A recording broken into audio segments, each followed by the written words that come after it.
we are recapping our Tout Wars drafts from this weekend. Chris was in the 12-team head-to-head points auction. I was in the 15-team mixed Roto, and that uses OBP instead of batting average. But we will start with a look at Chris's Tout Wars team here, and I'm going to pull it up for those watching on YouTube. I will also include the link to both of these draft sheets in the episode description. So if you want to just follow along or see how much players went for, feel free to do exactly that. The point scoring system for this draft, CBS point scoring with Roto style lineups, unlimited IL spots, trading is allowed. Chris, you used 80% of your budget on hitting, 20% on pitching. I'll ask, even though I'm pretty sure I know the answer, but was this part of the plan, Chris? No plans. Come on, Frank. You know the answer. In AL Labor, I think I spent 38% on pitching. It just depends how it works. Now, what happened in this one specifically was I noticed that the high-end hitters were not really getting pushed up as much as they typically do. The one exception was Bobby Witt, who went for 51 when Aaron Judge and Shohei Ohtani went for 48 or 46, each. And, Jose Ramirez was 38, Kyle Tucker 35. For the most part, the high-end hitters were cheaper than I expected them to be. And so that's always what I talk about, is get a read for the room early and adjust your strategy or how you're approaching the draft on the fly. And that's what I did. So Aaron Judge, I can't remember how, or he was pretty early on. But once I got him, it was pretty easy to say, okay, well, hitting's going to be the focus in this one. And I'm just going to try to find some pitching values. And what I would say is I think I got almost all good pitching values. I'm just not sure I actually like my pitching staff, which is those are very different things, right? Like I don't think I overspent on anyone. Maybe Grayson Rodriguez at 5 was a little bit of an overspend, but maybe it turns out awesome. But I look at the whole thing and it's like, I don't actually like the pitching staff very much. So in retrospect, would I have been open to spending a little more on pitching? Yeah. I think getting one more high-end starter would have made sense, but the hitting is really good on this team. You know what, Chris? If you spend 80% of your budget on hitting, it better be good. And yes. I do think that your read on the situation going into this auction and seeing where prices are at and just kind of adjusting on the fly, I think that's a lot easier to do in a head-to-head points auction because at least in Roto, you have to be much more tactical about covering all of the categories. Yeah. Right? So at least in a points league, you could kind of play the value game a little bit more and be really aggressive on hitting. And especially because you're playing in the Roto style lineup, at least you do have to cover more lineup spots. So, and your hitting is pretty awesome, as we'll talk about here. I do think just kind of going into a Roto auction with that idea, like you could still pull it off, but I think it's a little bit harder because obviously you're trying to cover all the bases there. For your lineup, you've got Yainer Diaz for 15, Sean Murphy for 1, Christian Encarnacion Strand for 1, Rafael Devers for 21, Eugenio Suarez for 2, Jose Altuve for 16, Gunnar Henderson for 35, Carlos Correa for 6, Aaron Judge for 46, Fernando Tatis for 28, Jason Dominguez for 13, Adolis Garcia for 8, Tyler O'Neill for 3, and Marcell Ozuna for 14. So, I mean, it's an amazing lineup. Like, there's no doubt about that. What's your read here? First base is obviously a weakness with Christian Encarnacion Strand. I did draft Jeimer Candelario as well, who should play, I think, a little more consistently than Christian Encarnacion Strand, at least at first. So he will likely be my starting first baseman. But yeah, it's really strong all the way around, even though like Jason Dominguez and Adolis Garcia are probably better suited in Roto. I still think the value I got them for in a 5 outfielder league is very good. Eugenio Suarez, again, not great in a head-to-head points league, but if he's anywhere near what he was last year, that's a fine starting corner infielder. Ozuna for 14, I love. Yeah, I'm very, very happy with this lineup. It's got a ton of upside. It's got, I think, 4 top 3 round hitters and probably 5 from the top 4 rounds. The only thing is Yainer Diaz at 15. This was one where I might have thrown him out there at 15 and just, I think that's what happened. I threw him out at 15, hoping someone would push it up, and no one did. It was, I think, the first pick that wasn't bid on. I don't love that. This is his worst format by far. And if the playing time concerns that I have about Yainer Diaz come to fruition, that could work out poorly. But as you're scrolling through, you can notice catchers were really expensive in this league. Gabriel Moreno was $9. Shea Langelier was $12.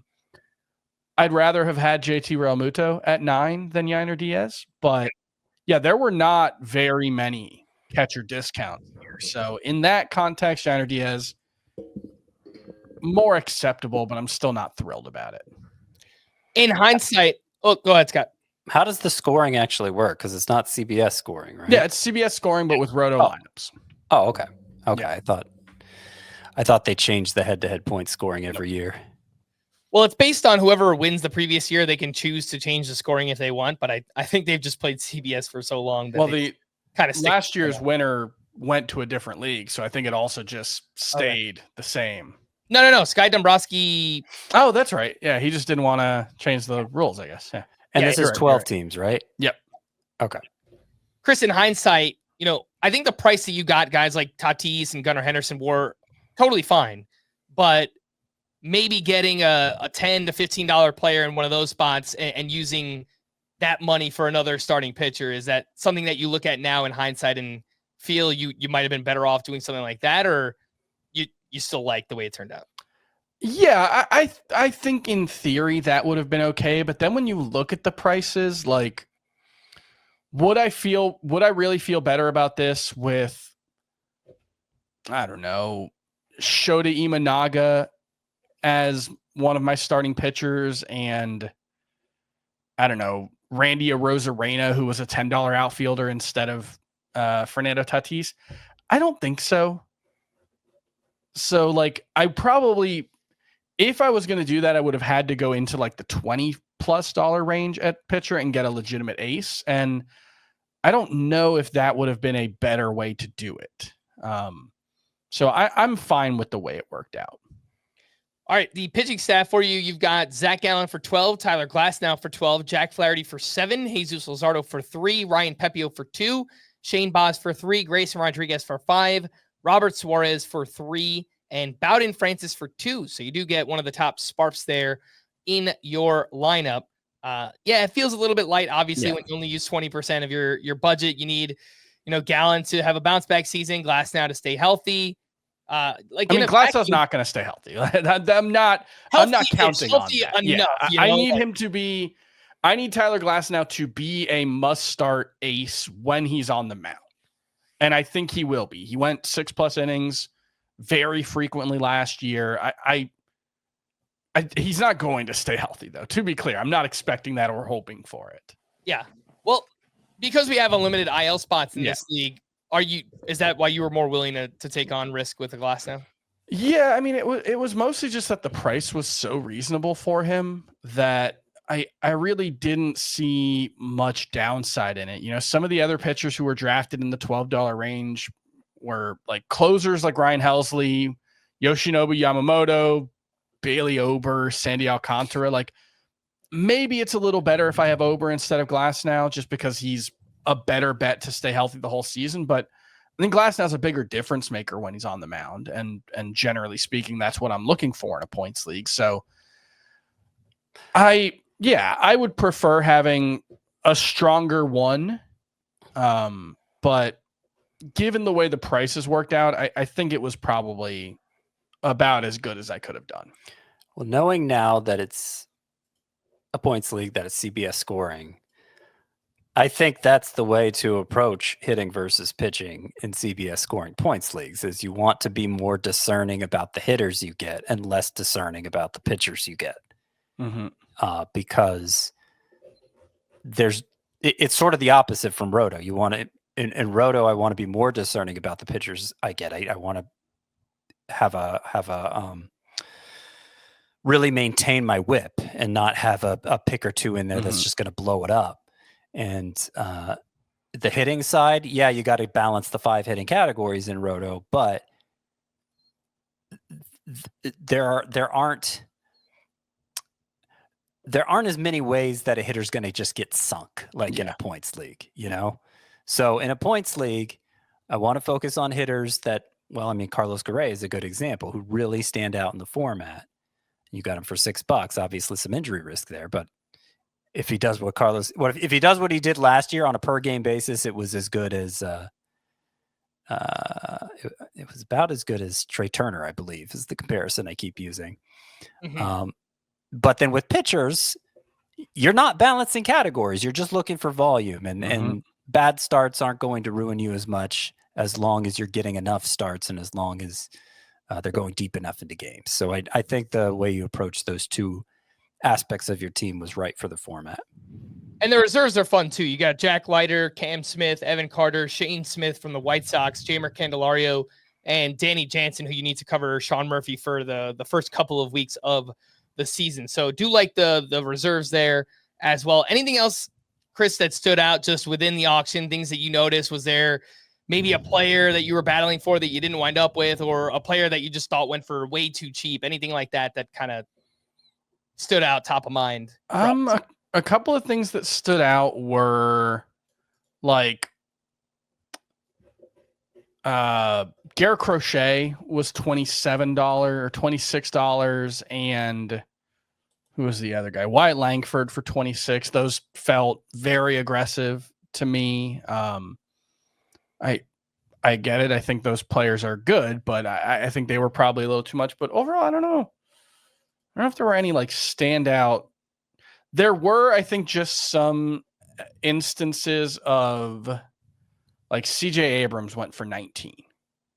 Yeah. It was fairly late, and the bidding was very aggressive as a result of that. And maybe there was a teardrop coming up, but that felt like the wrong pick for the format. And then I think one thing that I do want to highlight is we saw a couple examples of the opposite of that, where Jazz Chisholm went for 16, which I know a points league is not his best format, but $16 for Jazz Chisholm is a very nice price. And I think people probably overreacted to the format not being right for him. Mm-hmm. And then 3.58 points per game after joining the Yankees last year was Jazz Chisholm. Yeah. And then Ronald Acuna, only $17. So we're seeing, at least in this draft, I don't know about in yours, but at least in this draft, a bit of a drop off in his valuation, which I don't know if that makes a ton of sense, because nobody's really talked about April for him for a long time. And so the reaction is kind of to news that we already should have known. I know it confirmed what we already knew, but it's that was weird. I had been under the impression it was late April until they said mid-May. So maybe I just wasn't current enough, but that had been my operating presumption. I think that had been my hope, but I had I thought May 1st all along, but yeah, I think early May was probably what I was hoping for. Yeah, I think it was the complete opposite in mine. I think there was a bidding war for Acuna. He wound up going for I think double the price, like $33. Wow. Okay. So I'll look it up once we pull up my draft results there, but I lowered him a tier in tiers 3.0. It didn't actually put him behind any outfielders in the rankings, but it took like a couple dollars off his price. So I moved him down with the mid-May news.